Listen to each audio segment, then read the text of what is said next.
Family Guy takes shots at absolutely everyone. No profession, industry, or corner of society is safe from its jokes. In this video, we're looking at some of the show's funniest jabs at the world of prostitution. Number 7. Family Guy takes another shot at prostitutes. Season 15, Episode 14. It all starts when the guys help Quagmire set up a Tinder account. Choice of wine, couple of inspirational quotes, things I've learned from my cats. No, none of that.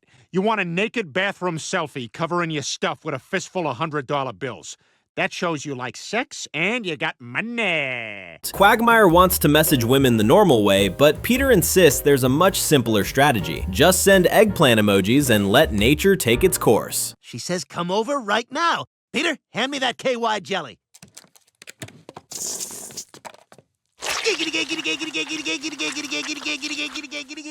Before long, Quagmire becomes completely addicted to Tinder. Finding dates is so easy that he spends every waking moment swiping.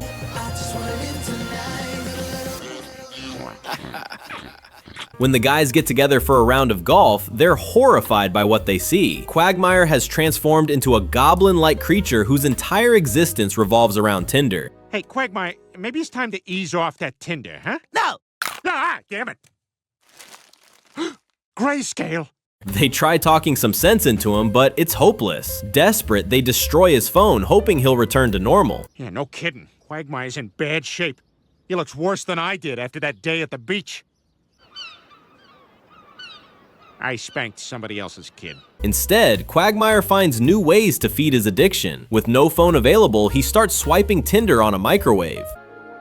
Swipe, swipe, swipe. Come on, I'm not getting any matches. All right, Quagmire, we gotta talk. This whole thing's out of control, Quagmire. You gotta get off Tinder. Determined to save their friend, Peter and the gang produce an elaborate educational video explaining the dangers of Tinder addiction and how it can ruin a person's life. Gonorrhea, HPV, you will catch a dose of blisters and itching and genital warts. 'Cause Tinder makes you so gross. The production value is surprisingly impressive and the message is clear, but Quagmire still refuses to listen and storms off. Tinder makes you so gross. You guys can just forget it. I'm not quitting Tinder. Later, a woman flirts with him at a bar. That's when Quagmire realizes he's lost his old charm. For the first time in his life, he's awkward, nervous, and completely unable to talk to women. Give up on your attempt to convince real Quagmire to not use Tinder and to instead have sex with this woman who's right in front of him. Wait, what's going on? I'm just saying, you used to have skills that no one else had, that took you years to hone. You were an artist. Ah, damn, I think I was too wordy. Fortunately, his confidence comes rushing back the moment he invents a tragic story about a dead twin brother. We were very close. We used to finish each other's, Sentences? Oh, I just got chills. I'm Sandra. I'm Glenn. Somehow, the ridiculous lie works and he successfully wins the woman over. You know, I just feel like my penis shouldn't be alone tonight. All right.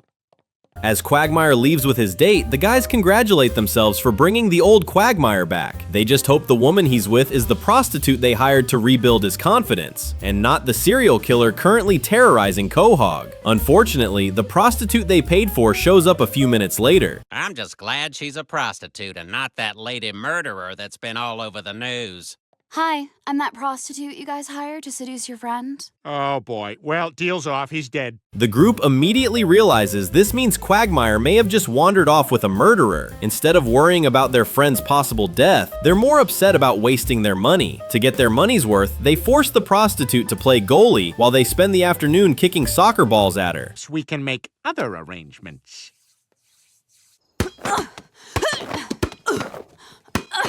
Hey, do you think I could try to kick one? No, you're all-time goalie.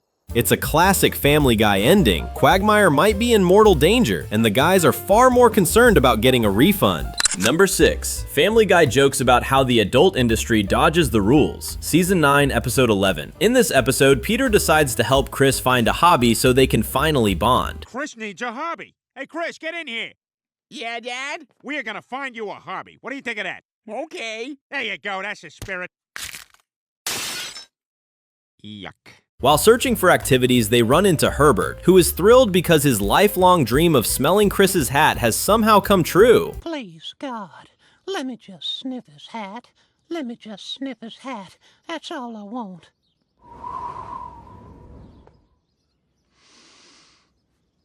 Now I want more. Peter first introduces Chris to the sophisticated world of stamp collecting, but the hobby is so painfully boring that Peter nearly loses his mind. And that's where it belongs. Now this is a loaded handgun. And what we're gonna do now is kill ourselves because this is horrible. Couldn't we just stop philatering? Too late. He eventually escapes to the Drunken Clam for a beer, accidentally leaving Chris outside. When Peter finally stumbles out drunk, he doesn't even remember bringing Chris with him in the first place. Hey, Chris, what are you doing here? You're supposed to be at camp. What am I paying for? I could have gone pro if it wasn't for my bum knee. Luckily, Chris spots a newly opened puppet shop across the street. Inside, he meets an elderly puppeteer named Franz, who enthusiastically teaches him how puppets work. My name is Chris. Well, Chris, puppetry is a wonderful art form. You can create an entire world right before your eyes and watch it come to life. Wow! Franz even creates a puppet version of Chris and performs a show just for him. Die special places sind die Holbekan ich mein sie war gewoben auch. Dort singen's. Oh, oh, oh, oh. Schau, schau, der Kommissar geht oh, oh. He encourages Chris to create his own characters, leading Chris to invent a vampire and a werewolf who constantly argue with each other. I'm a vampire and I'm in love with this unattractive girl. I'm a werewolf and I am also in love with this unattractive girl. Boy, she sure can act though, can't she? Nope. The end. Seeing how much Chris enjoys puppetry, Franz happily suggests they become good friends. Not everyone approves of the friendship, however. That sounds like fun. Wow, I think you're just about my most favorite guy who's gonna die soon. That's the nicest thing anyone has ever said to me.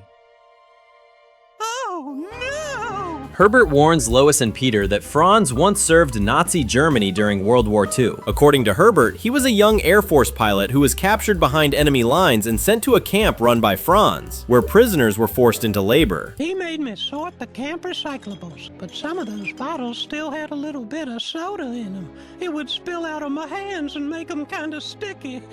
Dear God, how my hands would get kind of sticky. Herbert insists Franz is a terrible person, but Peter and Lois decide to invite him over for dinner before jumping to conclusions. Yeah, you know, we got no right passing judgment without getting to know him. Isn't that right, Scottish chipmunk?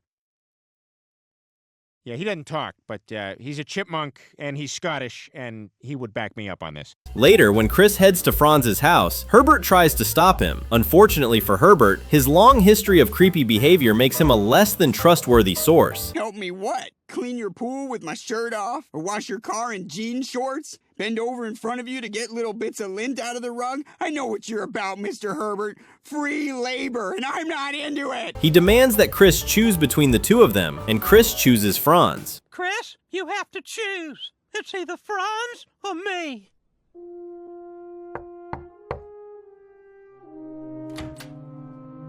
When Chris tells Franz about the situation, Franz advises him that things aren't always what they seem. As an example, he points out that many people think prostitution is illegal, yet somehow there always seems to be someone available whenever customers are looking for a particular service. All right, let's do it. Both of you are under arrest for prostitution. It's not prostitution. You paid her to have sex. No, I paid her to have sex and we're filming it. So technically it's not prostitution, it's a porno. This brief joke is Family Guy's way of poking fun at how the sex industry often finds loopholes, technicalities, and creative workarounds to operate despite legal restrictions. Oh, well, as long as you're filming and selling it, it's legal. Enjoy your day. Remember, kids, she's not a whore if she's an actress. This has been a message from the Church of Jesus Christ of Latter-day Saints. Number 5. Stewie roasts a group of prostitutes. Season 4, Episode 6. The story begins when Peter is officially diagnosed as mentally disabled. So, as you can see, you are just over the line of mental retardation. Don't you mean just under the line? The day I'm corrected by a I'm sorry. Just please trust the analysis. After getting the news, he completely overreacts and starts calling old friends to tell them they should get tested too. So, listen, I just found out I'm retarded, and I'm just calling to let you know you might want to get yourself tested. Hello? Brian, who has always thought Peter was an idiot, finally gets the chance to say it to his face. You know, Peter, I hate to say I told you so about not being a genius, but, yeah! In your face! Things only get worse when Peter finds a giant special dad sign planted in front of his house. Oh my God, what are they doing? Why are they trying to publicly humiliate me like this? I mean, what's the purpose? Oh, shiny red ball. Peter, watch out! Trying to cope, Peter tells Joe about his diagnosis. Naturally, Joe immediately spreads the news to the entire town. Soon, everyone is treating Peter differently. During a dinner date with Lois, the restaurant forces him to wear a helmet and inflatable arm floaties. Peter, relax. It's for liability reasons. Now let's just try to enjoy our meal. I kind of get the helmet, but what's with the water wings? The setup is so ridiculous that Peter ends up face first in his soup and can't lift his head back up. Well, you did order the soup. Oh, like something could happen. Get me out! Get me out! Get me out! Get me out! These water wings didn't help at all! Peter thinks this is the worst day of his life, but Family Guy cuts away to a random guy in Japan, supposedly having an even worse day. Oh, a parking ticket! I was gone 5 minutes! Oh, how could this day get any worse? Oh my God. While driving around complaining about his situation, Peter accidentally hits a pedestrian, Tom Tucker. Mr. Tucker, are you all right? Do I look like I'm all right? My back is broken and my leg is twisted. Oh my God. Your hooker's dead. Well, she was already dead. Tom recognizes Peter and decides not to call the police. That's when Peter realizes something dangerous. People will let him get away with almost anything. You're Peter Griffin, the retarded fellow. Yeah? Oh, well, then don't worry about it. Wait a minute, you mean you're not even gonna call the cops? Oh my God! I could get away with anything! He immediately starts abusing the privilege. He punches a guy at church. And on the 6th day, God said, "Let the earth bring forth the living creatures and..." Bible fight! Barges into a women's restroom to bother people, and somehow nobody gets mad at him. You don't know any better. Oh, bless your heart. Jeez, didn't you hear me a second ago? I'm retarded. Oh, you're just curious. Well, let me show you how everything works down there. Peter is even assigned a motivational helper, but the poor guy only makes Peter's life more awkward. You are really starting to take advantage of this whole situation. Peter's just expressing himself. High five for expressing yourself, Peter. High five. All right. As time goes on, Peter becomes completely out of control. He cuts in line at fast food restaurants, steals a salesperson's microphone. Excuse me, pardon me, coming through, special needs. Yeah, I'll have a, oh, is this thing on? Attention restaurant customers. Testicles.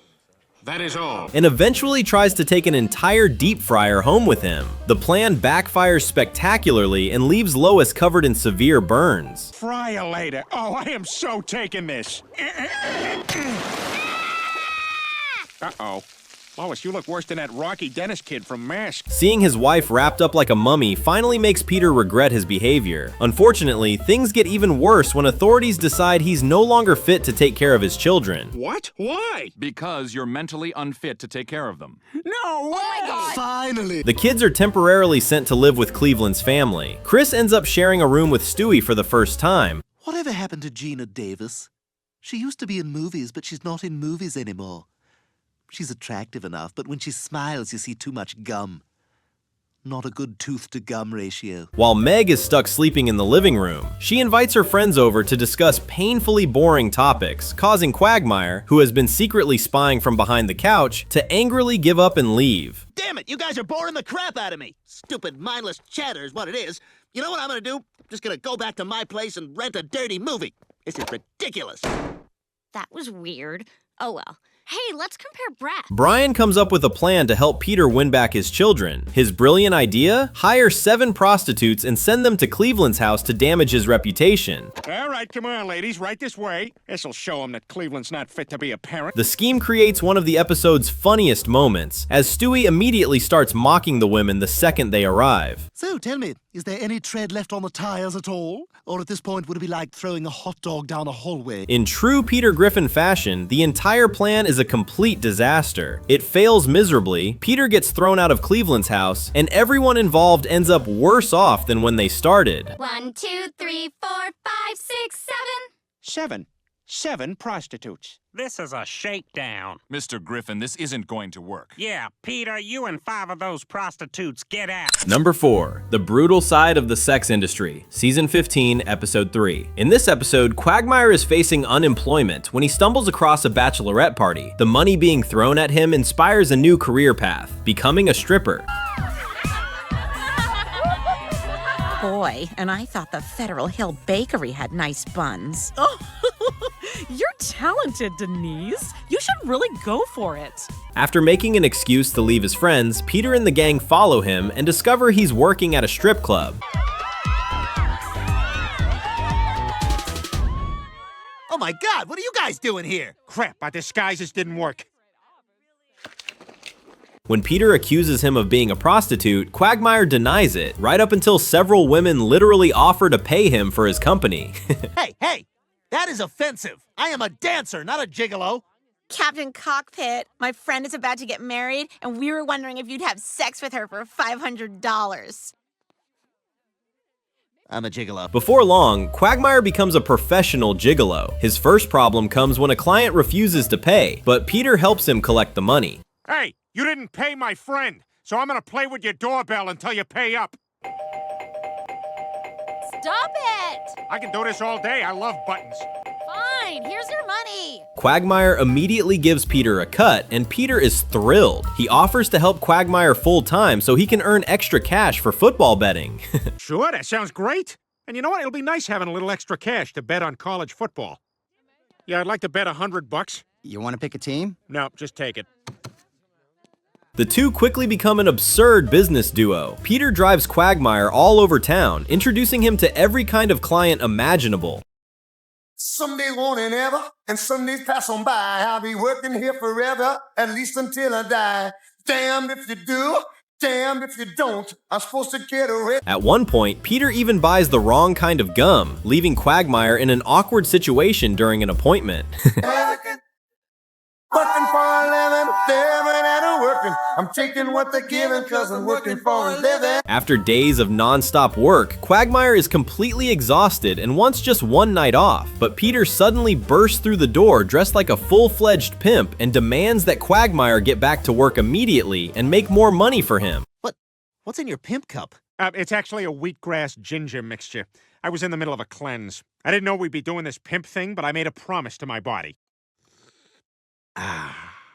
Not great. This is where things take a darker turn. Peter becomes increasingly ruthless, forcing Quagmire to meet clients at all hours, no matter the circumstances. Even an elderly woman on her deathbed isn't off limit.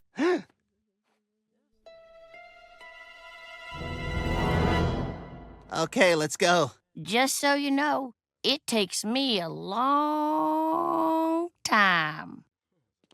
The episode satirizes the harsh reality often associated with prostitution, showing workers being pushed to exhaustion while people like Peter sit back and enjoy the profits. You know, some people ask me, would you want your son to be a hooker? My answer is always, hey lady, are we talking or am I beefing you? I kind of want to see Guardians of the Galaxy, but I also kind of feel like there might be scary parts. Peter spends the money on himself, including trips to see Guardians of the Galaxy.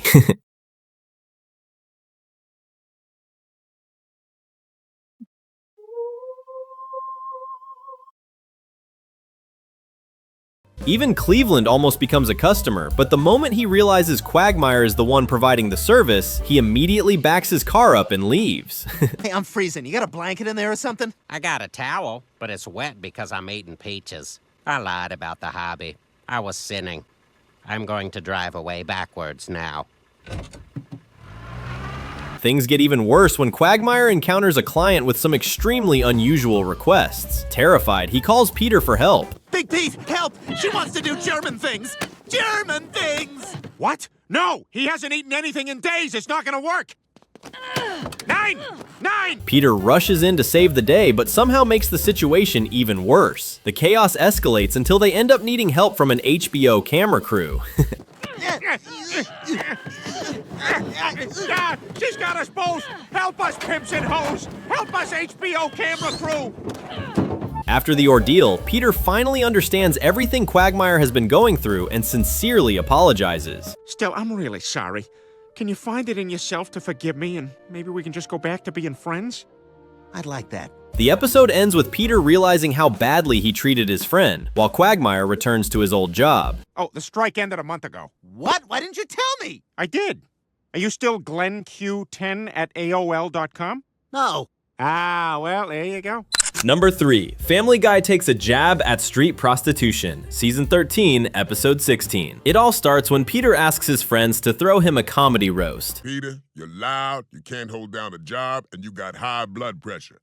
You could be a black guy if your ding-a-ling wasn't so damn tiny. How does everyone know? Unfortunately, he quickly realizes the event is less about comedy and more about everyone publicly humiliating him. Peter's got a small penis, but hey, nothing grows in the shade. This just in is what Peter had to say to his wife on their wedding night, so she knew it was actually happening. Hurt and betrayed by the people he thought were his friends, Peter storms off in tears. I just think you're a really cool island, and I'd like to get to know. Oh, God! Oh, I'm so sorry. I am so sorry. You're just so pretty. Please don't tell the other islands. Feeling abandoned, he sets out to find a new group of friends, but has no luck. Hey, will you bearded dwarves be friends with me? We, sir, are Italian children. Good day. While venting to Brian at a coffee shop, Peter is mistaken for a barista by a group of women. He doesn't look that much like me. I think she meant me. Oh yeah, I could see that. Hey, we should make out. You got it, mister. They find him surprisingly funny and invite him to hang out with them. Peter is so excited he bursts out laughing on the spot. Hey, can I be the one who screams really loud at restaurants? As long as you're picking up the check. We're gonna ruin so many people's evening. At last, Peter has found the friend group he's always wanted. He fits in immediately, about as naturally as a panda in a bed covered with pillows. I'm hiding from the zoo. They want me to have a baby. I don't want to have a baby. As they grow closer, Peter starts bringing them over to his house. He's absolutely thrilled with his new social life and proudly declares that this is the best time of his life, especially after yesterday's group trip to get chest x-rays together. If I have cancer, we're all going to Brazil. When the women meet Lois, they casually start talking behind her back. Surprisingly, Peter joins in and begins criticizing his own wife right alongside them. Seriously, Peter, how do you live with her? I know that voice. Ugh. And what is that hair color? Creamy French dressing? Oh, I love it. I love it. Yeah. Before long, the gossip session gets so intense that Brian finally steps in. He tells Peter that he should be defending Lois, not gossiping about her like a group of Midwestern teenagers. You let Alan Ackerman smack her in the back with his tallywhacker behind the snack shack. What? Nobody here in Maryland understands a single word you're saying. You should move back to Minnesota. I can't go back. I Snapchatted Matt Gacarack a Kodak on my ass crack. Realizing Brian has a point, Peter apologizes to Lois, but Lois isn't upset at all. She knows exactly how these things work and confidently predicts that Peter's new friends are probably talking behind his back too. I'm sure they talk trash about you behind your back.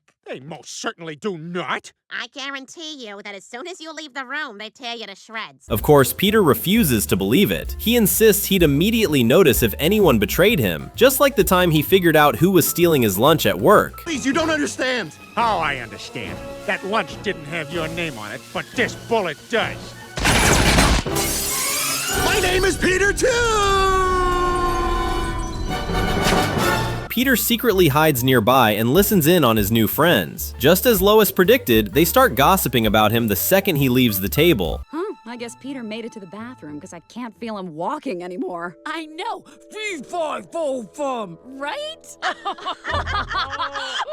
Oh. This leads into one of Peter's absurd cutaway gags. The story follows a wolf named Phil who becomes the target of constant pranks and ridicule from the rest of his pack.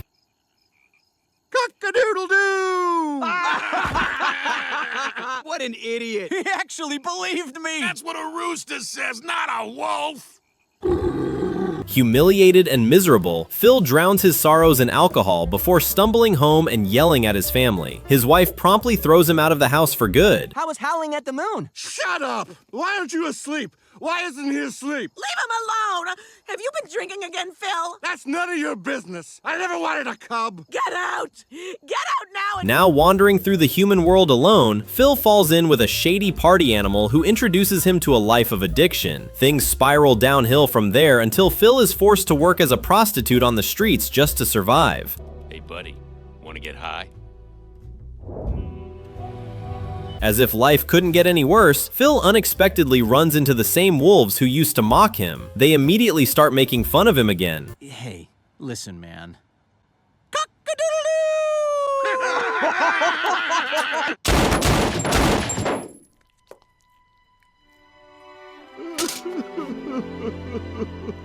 The entire prostitute storyline appears as one of Peter's ridiculous cutaway stories. And do you know who plays Phil the Wolf? None other than Quagmire himself. Peter gave me a beer that tasted funny, and when I woke up, I was wearing lipstick and a wolf suit.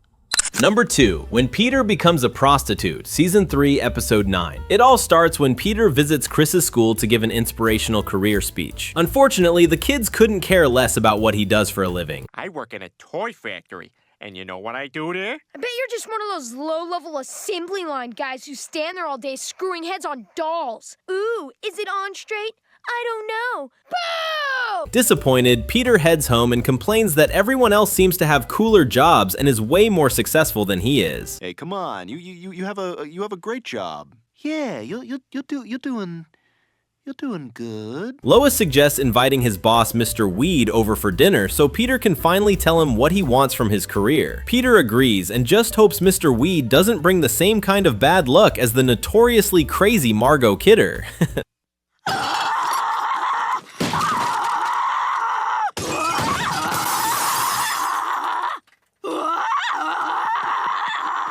The next morning, Peter nervously asks Mr. Weed if he'd like to come over for dinner on Saturday night. To his surprise, Mr. Weed accepts. When the big night arrives, Peter is a nervous wreck. He's terrified that if things go badly, he'll end up back at his old job hanging from power lines for the electric company. Bet.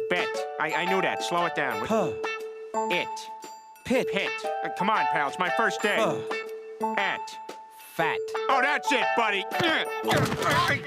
One of the funniest moments comes when Peter opens the front door to greet Mr. Weed. He's so tense, he looks like he's about to explode. Hello, Peter. How are you? Fine! Please come in. But don't underestimate Peter. He even prepares a special performance for his boss. He teaches the kids a musical bedtime routine to welcome Mr. Weed to the house. State your names. Meg. Chris. And I'm Liesel. During dinner, Mr. Weed absolutely loves Lois's cooking. It's the perfect opportunity for Peter to ask for a promotion, but he fumbles every attempt and can barely form a complete sentence. I don't care what the guys at work say. I never thought you were an effeminate weirdo. What kind of a name is Weed? They gave it to my grandfather on Ellis Island. Our original name was Bermuda grass. Fortunately, Mr. Weed can see how much Peter cares about his family and decides to promote him to head of the shipping department. The news shocks Brian so badly that he starts choking on a piece of bread. Peter rushes over to help, but accidentally launches the bread straight into Mr. Weed's mouth instead. Mr. Weed immediately begins choking and dies on the spot.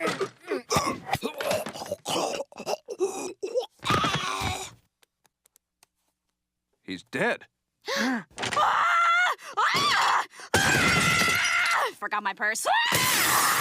So once again, the Griffin family's terrible luck strikes. While they're panicking and trying to figure out what to do, someone knocks on the door. Peter gets so scared that he attempts to hide Mr. Weed's body in the toilet, with predictably terrible results. Police! Random dead body search! Oh my God, Lois, stall him! Peter, what are you doing? Just stall him, Lois! Luckily, it isn't the police. It's Death himself arriving to collect Mr. Weed's soul. Just Death. Oh, thank God. Hey, did someone choke on a roll in here? Oh, no, I spit it up. Later, officials determined that Mr. Weed's death was simply a choking accident and had nothing to do with the Griffins. Employee who claims Weed choked on a dinner roll. No charges will be filed against the employee, but the dinner roll has been taken into police custody. At the funeral, Peter even brings along a lawyer to confirm that his boss had officially promoted him before dying. Mr. Weed promoted me to head of toy development, and I've brought along my attorney who confirms that this constitutes a verbal contract. Isn't that right, Saul? Yes, sir. Verbal contract. Thank you. However, during a company meeting, Mr. Weed's attorney plays a videotape revealing his final wishes. Instead of keeping the toy factory open, he wants it shut down so a hospital can be built in its place. What? The demolition will begin in now. Just like that, Peter is unemployed again and forced to look for work. His first job involves drying customers' hands in a restroom. Oh, sorry, we're out of towels. Let me get that for you, sir.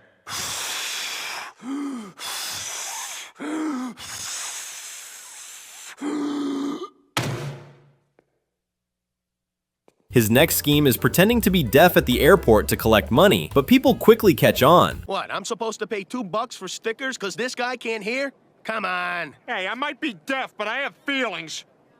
Oh, I mean, what? With no other options left, Peter hits rock bottom. Disguised as a woman in an outrageously revealing outfit, he starts working the streets looking for customers and unexpectedly runs into his own family. Well, clearly it's not that tube top. Hey, looking for a good time, sweet cheek? Oh my God. Peter, get in the car. Okay, but it'll cost you. What do you want, a Cleveland steamer? When a police car drives by, Peter instantly switches gears and pretends he's just giving directions to avoid getting arrested. What's a Cleveland steamer? It means that he'll... Whoa, be cool, be cool. Yeah, so go to Maple Street and then take a left and then, you go, Okay, so you want a party or what? Get in this car right now! Through Peter's misadventures, Family Guy pokes fun at common stereotypes about prostitution, portraying sex workers as flashy, provocative, and constantly finding creative ways to stay one step ahead of the law. It's eerie, isn't it? Like looking into the future. Number 1. Stewie and Brian run a prostitution business. Season 15, Episode 18. It all starts when Brian tries to focus on his writing, but can't because of the constant noise coming from Joe and Bonnie's house. Say it's all been a pack of lies. What? Why? Just do it. Just say it's all been a pack of lies. It's all been a pack of lies.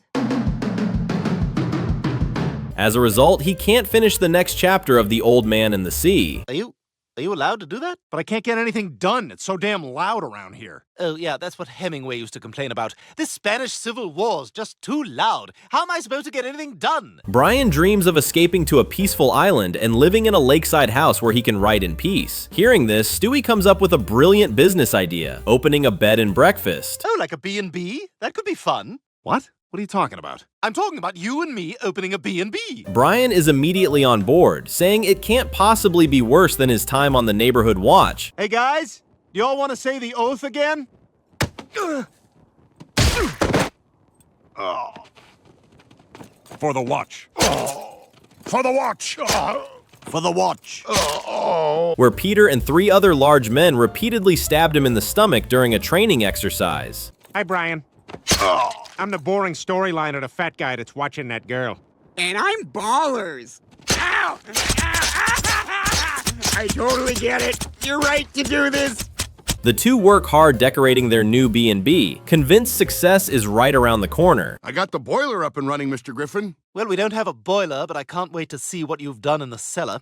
Oh, also, please rub the H and the C off all the knobs so people won't know what the hell's going on. I want the first 4 minutes of every shower to be confusion and anger. And they're right, the place becomes incredibly popular. Guests keep pouring in and everyone seems thrilled with the service. But Brian notices something strange. 5 different couples check out within a single hour. That's when he realizes the truth. People aren't coming for the lodging, they're coming to hook up with prostitutes. The only people checking in are here to have sex with prostitutes. What? Nonsense!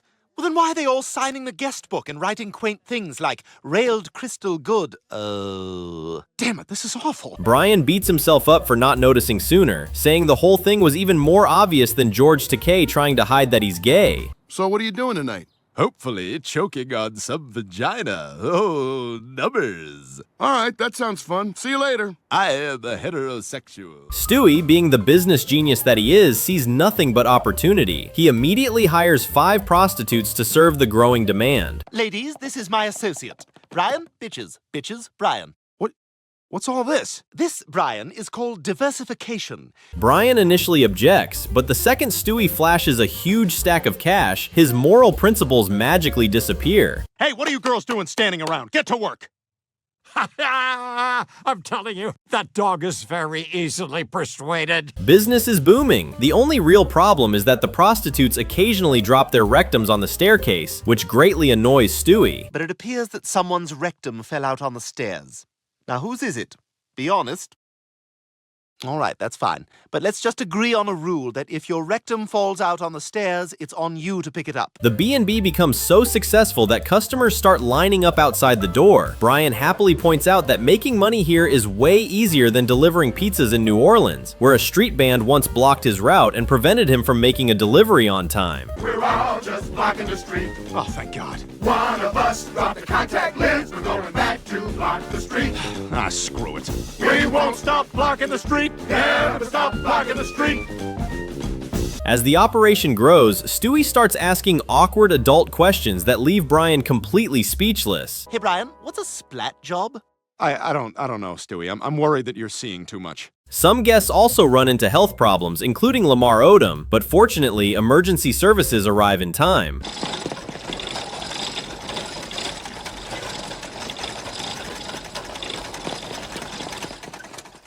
He's tall, get it? Eventually, things fall apart when the prostitutes decide they've had enough. They seize all the money, take over the B&B, and even threaten Stewie and Brian into backing down. What about my loaf of cinnamon raisin bread? It's mine! It's not for the whole house! The joke here is Family Guy's portrayal of prostitutes as ruthless opportunists who will turn on anyone for profit. Brian thinks they've lost everything, but Stewie isn't worried. With the confidence of a true mastermind, he simply calls the police, who arrive and arrest the entire group. Oh, here comes the UPS guy. Oh, I bet he's delivering those marmalade jars we ordered. Doesn't that feel like a million years ago? Yeah, we don't need those anymore. Sorry, just send them back. Family Guy never misses a chance to roast anyone. So which of these prostitution jokes made you laugh the hardest? Comment below.